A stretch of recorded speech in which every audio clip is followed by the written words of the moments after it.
لیکن میں نے کبھی کسی سے نہیں کہا کہ ذرا سورت فاتحہ پڑھ کے دینا، میں نے اپنے ابا جی کو ثواب دینا ہے، پوچھ لیں کسی سے نہیں کبھی کہا، کبھی نہیں میں نے کہا کہ ذرا مجھے تھوڑا سا قرآن پڑھ دیں۔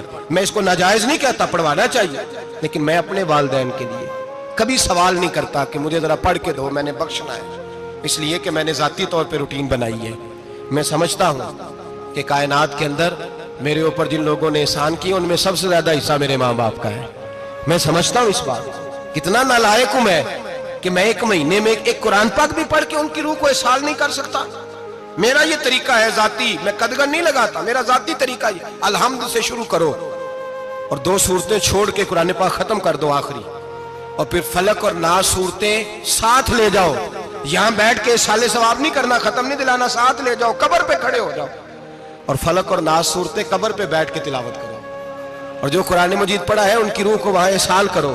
او بھائی، اولاد جب ماں باپ کے لیے پڑھتی ہے تو اسے کہنا نہیں پڑتا اللہ بخش دے، اس لیے کہ اولاد کی نیکیاں خود بخود ماں باپ کے کھاتے میں جمع ہوتی ہیں، خود نیکیاں جمع ہوتی ہیں۔ میرے بھائی، تو بچوں سے یہ تو مطالبہ کرتا ہے کہ بیٹا اس سال رمضان المبارک میں میرے لیے ستو ضرور بنانا، فلانی چٹنی ضرور تیار کرنا، یہ کیوں نہیں کہتا بیوی سے کہ ڈشیں کم بنانا؟ تو بھی بیٹھ کے قرآن پاک پڑھ، میں بھی قرآن پاک پڑھتا ہوں۔ ادھر آؤ بیٹا، یہاں بیٹھ کے تلاوت کرو، میں بھی کرتا ہوں۔ بیٹی ادھر آؤ، بیٹھ کے قرآن پاک پڑھو۔ کتنا وقت لگتا ہے؟ حافظ اور قاری اور علماء اگر پڑھے تو 20-25 منٹ لگتے ہیں قرآن پاک کا سپارہ پڑھنے، اور اٹک اٹک کے پڑھنے والا بھی پڑھے تو 1 گھنٹہ لگ جائے گا۔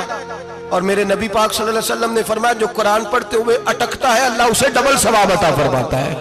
فرمایا جو زبانی پڑھے سنگل ثواب، جو دیکھ کے پڑھے اسے ڈبل ثواب۔ حضور کیوں؟ فرمایا اس لیے کہ میرا قرآن دیکھنے پہ بھی اللہ ثواب عطا فرماتا ہے، قرآن دیکھنے پہ بھی اللہ ثواب دیتا ہے، دیکھنے کا بھی ثواب۔ رمضان شریف میں قرآن پاک پڑھے، کھول کے پڑھے۔ اور میرے بھائی، اگر تیرا بچہ پڑھے، اگر تیری بیٹی پڑھے، کائنات کا خوش نصیب باپ وہ ہے کہ بیٹا قرآن پڑھے، چاہے ناظرہ ہی پڑھے، جس کی بیٹی پڑھے۔ زندگی میں انہیں اس کام پہ لگا جاؤ، مرنے کے بعد بھی پڑھیں گے۔ امام جلال الدین سیوطی شافعی رحمت اللہ علیہ فرماتے حضرت عیسیٰ قبر کے پاس سے گزرے، قبر پہ عذاب ہو رہا تھا، اللہ کا غضب برس رہا تھا، جناب عیسیٰ استغفار پڑھتے ڈرتے گزر گئے۔ تھوڑی دیر کے بعد، چند گھنٹوں کے بعد گزرے تو اسی قبر پہ پھول کھلے ہوئے تھے، رحمت برس رہی تھی۔ حضرت عیسیٰ علیہ السلام عرض کرنے لگے مولا تو بے نیاز ہے، میری طاقت نہیں تیرے کاموں میں بولنے کی، پر ابھی تو یہاں عذاب ہو رہا تھا، ابھی رحمت برس رہی ہے۔ جناب عیسیٰ کہتے ہیں آواز خدا بندی آئی، عیسیٰ بندہ بڑا گناہگار تھا، پاپی تھا، مجرم تھا، خطاکار تھا، لیکن جب اس کا انتقال ہوا، اس کی بیوی حاملہ تھی، اس کے پیٹ میں بچہ تھا، بچہ اس کے انتقال کے بعد پیدا ہوا، آج وہ 4-4.5 سال کا ہوا ہے، مکتب میں گیا ہے، مدرسہ میں گیا ہے، استاد نے بسم اللہ شریف پڑھائی ہے، فرمایا اس نے توتلی زبان سے کہا ہے بسم اللہ الرحمن الرحیم، کہ عیسیٰ مجھے بتلا اس زمین پر وہ معصوم جسے ابھی رحمان اور رحیم کہنا نہیں آتا، وہ توتلی زبان سے مجھے رحمان اور رحیم کہے اور میں اسی زمین پہ اس کے باپ کو عذاب دوں؟ فرمایا اس نے ایک بار رحمان اور رحیم کہا ہے، میں نے اس کی باپ کی قبر کو نور سے معمور فرما دیا ہے، نور سے بھر دی ہے قبر، برکت سے بھر دی ہے۔ اللہ کرے میرے بیٹے بھی قرآن پڑھے، اللہ کرے میری بیٹیاں بھی قرآن پڑھے، اللہ کرے ہم سب کی اولادیں قرآن پاک پڑھے۔ لیکن نا امام اعظم ابو حنیفہ رمضان میں 61 قرآن پاک پڑھتے تھے۔ کتنے؟ 60 ٹیک، اللہ اکبر۔ ایک قرآن پاک دن میں پڑھتے پورا، ایک رات کو پڑھتے، ایک تراویح میں پڑھتے، 61 قرآن پاک امام صاحب پڑھتے۔ آپ فرماتے میں نے چھوڑ دیے سارے وظیفے، میں صرف رسول اللہ کا قرآن پڑھتا ہوں۔ رمضان سارا قرآن پاک، سارا رمضان۔ اب تو عادت ہی نہیں رہی ہمیں قرآن پاک، اگر لوگ ناراض نہ ہوں تو محفل نعت ہوتی ہے تو تلاوتیں کتنی ہوتی ہیں، اور نعتیں ہم نے ذوق ہی نہیں بنایا، ذوق ہی نہیں بنایا ہم نے تلاوت قرآن کا، اس لیے کہ قراء علماء فقراء ان کو ہم تیار ہی نہیں کر رہے، ہم تو ایکٹر پال رہے ہیں جو پیسے لیتے ہیں نعت خوانی کے، معاذ اللہ۔ او میرے بھائی، کیا قرآن میرے نبی کی نعت نہیں؟ حضرت عائشہ صدیقہ رضی اللہ تعالیٰ عنہ کے پاس صحابہ گئے، کہنے لگے اماں جی ہمیں نبی پاک کا اخلاق بتلائیں، تو اماں جی کہنے لگی جاؤ جا کے قرآن پاک پڑھو، کالا خلقہ القرآن، سارا قرآن میرے نبی کے اخلاق کا ہی نام ہے، یہ ساری نعت ہے، یہ ساری نعت ہے۔ اس نعت کو سننے لوگ کیوں نہیں آتے؟ اتنا رش میں اپنے نات میں اتنا تراوی پہ کیوں نہیں ہوتا؟ اور ملت کا جوان یاد رکھے، بوڑھے تراویاں پڑھتے ہیں، ضعیف تراویاں پڑھتے ہیں، گھٹنوں میں درد ہے تراویاں پڑھتے ہیں، بیمار بوڑھے تراویاں پڑھتے ہیں، جوان وہاں چوک میں کھڑے۔ کیا جوانی اس لیے ہے چوکوں میں کھڑا ہوا جائے؟ کیا جوانی اس لیے ہے کہ سعودی عرب جانے کے لیے پاسپورٹ بنانا ہو تو 2.5 گھنٹے کھڑا رہے؟ تو شناختی کارڈ کے دفتر تو کھڑا رہے، پروٹیکٹر کے لیے کھڑا رہے، کافروں کے سامنے کاسا لیسی کرنے کے لیے تو کھڑا رہے، تو نوکری پہ جائے تو ساری رات کھڑا رہے، اور تو قرآن کے لیے کھڑا نہیں ہوتا؟ میرے محبوب نے فرمایا من قام ایمانا و احتسابا غفر له ما تقدم من ذنبه، فرمایا جو رمضان المبارک میں اللہ کی رضا کے لیے گناہوں کی معافی کے ارادے سے قیام کرے گا، راتوں کو عبادت کرے گا، اللہ اس کے پچھلے سارے گناہ معاف فرما دے گا۔ نوجوان ارادہ کریں، پروگرام بنائیں کہ انشاءاللہ قرآن پڑھنا بھی ہے، قرآن پڑھوانا بھی ہے، سننا بھی ہے، اور انشاءاللہ بولیے سننا بھی ہے اور پڑھنا بھی ہے اور پڑھانا بھی۔ ہمت کریں، دلیری کریں، آکے کھڑے تو ہو، اللہ توفیق عطا کرے گا۔ پہلی بات یہ کہ روزہ رکھیں، دوسری بات یہ کہ قرآن پاک کی تلاوت کریں، اور روزہ رکھیں تو روزے کے سارے حسن سمیت اسے رکھیں۔ نبی پاک نے فرمایا رمضان غمخاری کا مہینہ ہے، غمخاری کریں۔ ہمارے زمانے میں 2 قسم کی تکلیفیں ہیں، ایک تو غریب آدمی، اس کا حال یہ ہے کہ وہ مانگتے ہی گزارا کرنا چاہتا ہے، اس نے ہاتھ یوں کر لیا ہے تو اب اس کا یوں ہونے کو تیار نہیں۔ ضرورت اگر کسی آدمی کو کسی دروازے پہ لے جاتی ہے تو برا نہیں، لیکن سوال کا اپنے اوپر دروازہ کھول لینا یہ ٹھیک نہیں۔ فاقہ کشی پیدا کریں، حوصلہ پیدا کریں، تھوڑے پہ گزارا کرنا سیکھیں۔ غریبوں کو بھی اجازت نہیں کہ وہ نکل کھڑے ہوں میدان میں مانگنے کے لیے، ٹولیاں نکلتی ہیں رمضان میں، جتھے نکلتے ہیں خیرات کٹھی کرنے میں، بچیں۔ میرے نبی پاک صلی اللہ علیہ وسلم نے فرمایا جس نے بغیر ضرورت کے سوال کیا، جب قیامت کے دن آئے گا تو اس کے چہرے کے اوپر گوشت نہیں ہوگا، صرف ڈھانچہ ہی ہوگا۔ اتنی بھیانک صورت میں آئے، بغیر اشد ضرورت کے سوال نہ کر، کبھی سوال نہ کر۔ اور امیروں سے گزارش ہے کہ رمضان ہمدردی کا مہینہ ہے، ہمدردی کریں تو سامنے والے کی عزت کا بھی خیال کریں۔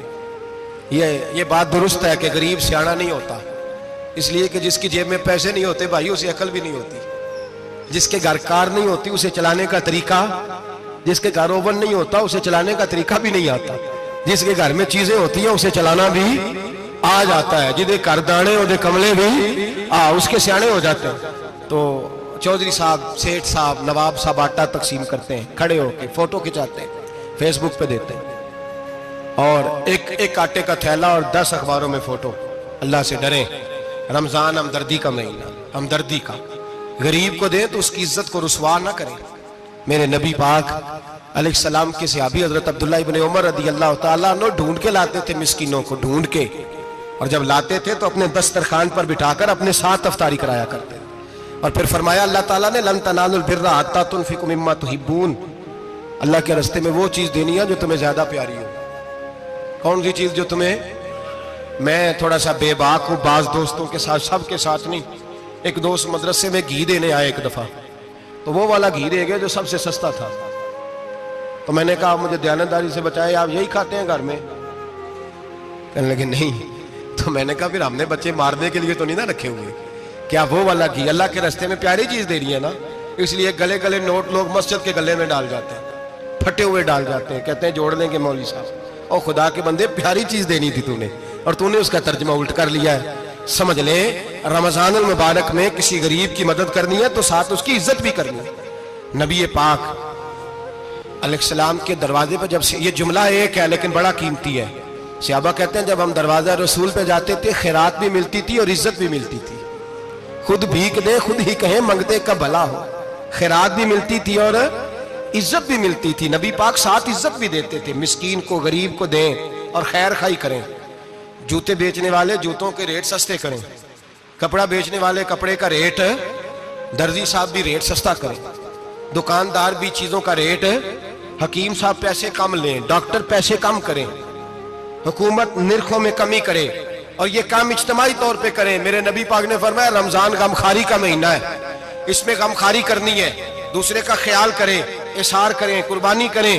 یہاں ہر چیز کا ریٹ بڑھ جاتا ہے رمضان شریف میں، ہر آدمی کہتا میرا سیزن آ گیا ہے، توجہ بڑھائیں، خیال کریں، غمخواری کا مہینہ ہے۔ اور پھر آپ لوگوں سے یہ بھی گزارش ہے کہ رمضان المبارک کا جب مہینہ آئے تو جس آدمی کے ساتھ نیکی کرنی ہے وقت پہ کریں. کسی غریب کو پیسے دینے ہیں، کپڑے دینے ہیں تو یکم رمضان کو دیں. میں اکثر دوستوں سے پوچھتا ہوں، میں کہتا ہوں قاری صاحب نو جوڑا کدوں دیندے ہو؟ کہندے 27ویں والے دن. میں کہ مینوں لگ گئی سمجھ تہاڈی سازش ہے کہ جڑے سواں کے پا نہ لوے. ایویں مولوی چودھری صاحب دے نال دے کپڑے پا لے تے کتے لکھیا ہے اینوں دینا ہے 27ویں. تسی دسو 27ویں والے دن کو درزی سی کے دیندا ہے اونوں 3 گنا بھی پیسے دئیے تے کہندا جڑے باقی نے انہاں دے نہیں بٹن پہ لگ دے میرے کولوں کتھوں جوڑا سی کے. تو کس دن دیتے ہو قاری صاحب؟ کیا مقصد ہے؟ پہننے کے لیے دے رہے ہو یا اس لیے دے رہے ہو کہ نہ پہن سکے؟ تو بھائی آپ جب کسی کو کچھ چیز دیں گے تو کب دیں گے؟ جب وہ استعمال کر سکے. غریب کو لوگ فطرانہ دینے جاتے ہیں عید سے 1 دن پہلے، تو کیا کرے گا اس کا؟ وہ نہ تو کپڑے خرید سکا نہ روٹی لا سکا. بلکہ میرے حضرت صاحب فرماتے ہیں رمضان سے پہلے دے دو. رمضان کی نیت کر کے رمضان سے 1-2 دن پہلے دے دو، اللہ رمضان جتنا ثواب ہی عطا فرمائے گا. رمضان سے پہلے دو جس کو کچھ ہے دن، قبل از وقت تیاری کرو. اور میرے قبلہ حضرت صاحب فرمایا کرتے اپنے کپڑے بعد میں، غریب کے بچوں کے کپڑے پہلے، اپنے گھر کی ضروریات بعد میں، غریبوں کی ضروریات. اس لیے کہ اللہ پاک نے ان کا رزق بھی ہمارے گھر بھیج دیا. ہماری ڈیوٹی لگائی ہے کہ تم نے بانٹنے والے بنو. اور یہ ذہن بنائے کہ پتہ نہیں کس کا حصہ تھا جو اللہ نے میرے گھر بھیجا. یہ ذہن بنا کے بانٹ. اور جس کو دینے جائیں، ہاں آپ کو اجازت ہے تھوڑا بہت پتہ کرنے کی، لیکن تھوڑا بہت تفتیش کرنے کی اجازت، بال کی کھال اتارنے کی اجازت. میں نے دیکھا ہے لوگ غریبوں کا انٹرویو لیتے ہیں. تیرا تو فلانا کمانے والا نہیں، تیرا تو فلاں بچہ. او بھائی بہت سارے غریب ایسے ہیں، بڑے ہیں جو کمانے کی کوشش کرتے ہیں لیکن ان کا سبب نہیں بنتا. ہاں ہے ایسے لوگ جو سعودی عرب چلے گئے ہیں، کہتے ہیں تیرا تو فلاں باہر نہیں گیا. ہے کیا ہے، لیکن سارے سعودی عرب جانے والے بھی مال کمانے کی طاقت نہیں رکھتے. کئی وہاں بھی بیٹھ کے بیچارے قرضوں میں الجھے ہوئے ہیں، وہاں والوں کے ظلم کا شکار ہیں. بہت ساری آزمائشوں میں تو تفتیش کرتا ہے. میرے امام شافعی کا ایک جملہ اگر آپ کو یاد رہ گیا تو بات بن جائے گی. امام شافعی رحمت اللہ، بلکہ حضرت غوث اعظم جیلانی کے پاس وہ بات آپ کو زیادہ فائدہ دے گی. حضرت غوث اعظم جیلانی کو ان کا ایک مرید سمجھانے لگ گیا، کہنے لگا حضرت جی آپ سب کو ہی دیتے رہتے ہیں، ہر بندہ مستحق نہیں ہوتا، ذرا ٹٹول کے دیا کریں. تو غوث اعظم جیلانی فرمانے لگے بھائی مجھے تو لگتا ہے تو بھی ان چیزوں کا مستحق نہیں تھا جو اللہ نے تجھے عطا کر دی ہے. پہلے تو بتا تو مستحق تھا، تجھے اپنی حیثیت اوقات کا پتہ ہے جو اللہ نے تجھے دے دی ہے؟ طاقت تھی، کوالٹی تھی، تیرے اندر وہ صلاحیت تھی. رب نے تو نہیں تیری تفتیش کی کہ تو قابل ہے کہ نہیں، تو اللہ کے بندوں کی تفتیش کرتا پڑتا ہے. امام شافعی فرمایا کرتے، امام شافعی فرماتے رب تجھے پرکھ کے نہیں دیتا، ٹٹول کے نہیں دیتا، رسوا کر کے نہیں دیتا. تو غریبوں کے ساتھ یہ سارا ظلم کیوں کرتا ہے؟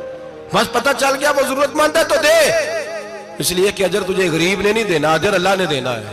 اور اللہ اجر عمل پہ نہیں دیتا، اللہ تو نیت پہ اجر عطا فرماتا ہے.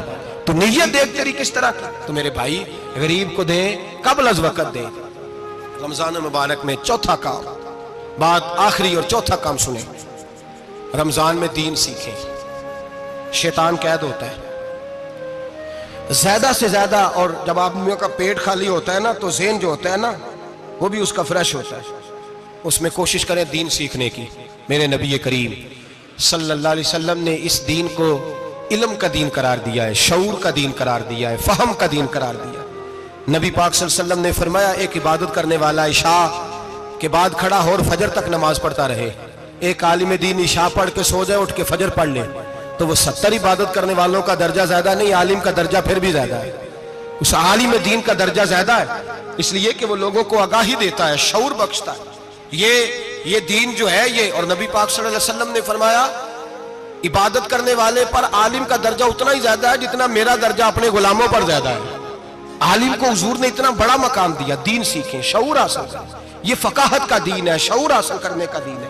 اور نبی پاک صلی اللہ علیہ وسلم نے فرمایا دین کی ایک بات سیکھ لینا 1000 نفل پڑھنے سے زیادہ درجہ رکھتی ہے. دین کی ایک بات سیکھ لینا 1000 جنازے میں شرکت سے زیادہ درجہ رکھتی. دین کی ایک بات سیکھ لینا، میرے نبی پاک صلی اللہ تعالیٰ علیہ وسلم ارشاد فرماتے 1000 مریض کی عیادت کرنے سے زیادہ درجہ رکھتی ہے. فرمایا جس نے رات کے ایک لمحے میں دین کی ایک بات سیکھی، اللہ اسے ساری رات عبادت کرنے سے زیادہ ثواب عطا فرمائے گا. میرے ایسا فرمایا کرتے جب سیکھنے والے کو یہ ثواب ملے گا تو بتائیے سکھانے والے کو کتنا ثواب ملے، اسے اللہ کتنا درجہ. رمضان آ رہا ہے، شیطان قید ہے، دین پھیلانے کی کوشش کریں، جد و جہد کریں. بڑی نیند آتی ہے فجر پڑھ کے، لیکن اگر کسی کا ارادہ بن جائے کہ دین سیکھنا بھی ہے اور دین بچوں کو، تو پھر کوئی نیند غلبہ۔ ایک مثال ایک عالم نے سمجھائی، کوئی بزرگ تھے درویش عالم، ان کے پاس ایک عورت آئی، کہنے لگی میں بچوں کو سویرے بڑا جگاتی ہوں، بچے جاگتے نہیں نماز کے لیے۔ بڑا عجیب جواب دیا بزرگوں نے، درویش نے، عالم نے، کہنے لگے بی بی کیوں نہیں جاگتے، جگایا کر، بیدار کیا کر، اٹھایا کر۔ کہنے لگی بڑی جدوجہد کرتی ہوں، اٹھتے نہیں، بیدار نہیں ہوتے۔ اللہ والے تھے نا، کہنے لگے یہ بتا اگر اس کمرے میں آگ لگ جائے تو پھر بچوں کو کیسے بیدار کرے گی؟ آگ سے بچانے کے لیے کیا کرے گی؟ پھر تو بالوں سے پکڑ بھی گھسیٹنا پڑا تو گھسیٹ کے کمرے سے لاؤں گی، پھر تو چوٹیں لگتی ہیں تو لگ جائیں، پھر میں پرواہ نہیں کروں گی۔ آپ فرمانے لگے یوں سمجھ لے جہنم کی آگ جل رہی ہے، اگر تیرے بچے نے نماز نہ پڑھی تو آگ لگ جائے گی، اگر اس نے عبادت نہ کی تو اسے آگ، اب جیسے بھی تجھے اٹھانا پڑتا ہے اٹھا گھسیٹ کے باہر لا، لیکن اس کی نماز قضا۔ نیند بڑی آ رہی ہے سویرے، لیکن اگر دین نہ سیکھا تو مشکل ہو جائے۔ جیسے بھی اپنے آپ کو جگانا چاہیے، ہمت کرنی چاہیے، دلیری کرنی چاہیے۔ ہمیشہ مدحت خیر الانام میں گزرے، دعا ہے یہ عمر درود و سلام میں گزرے۔ آخر دعوانا